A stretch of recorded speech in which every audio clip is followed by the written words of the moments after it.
It's August and time for another summer stunt by Vladimir Putin.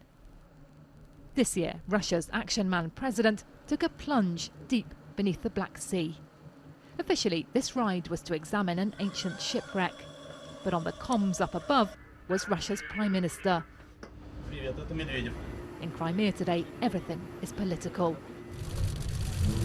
Mr. Putin surfaced a little later in Sevastopol.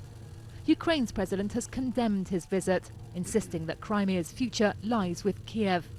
But when I put that to Vladimir Putin, he was unequivocal. The future of Crimea was determined by the people who live on this land. They voted to be united with Russia. That's it. Full stop.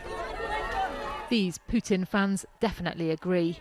But they've been living under Western sanctions for over a year now as a consequence. Vladimir Putin's presenting this as just another working visit, but of course it's so much more than that.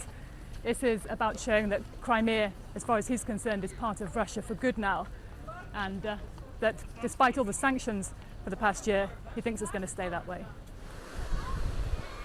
So Moscow's been busy promoting this coast as the patriotic choice for a holiday.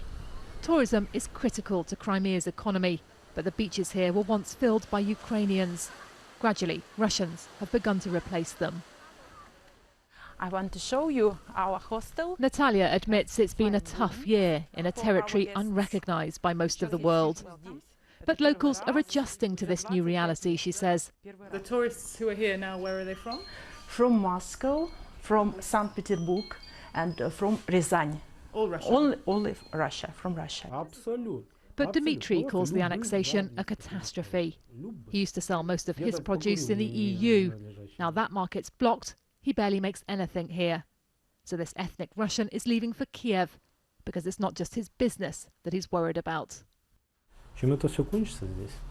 I don't even want to imagine how things here will end, but I don't want to be part of it.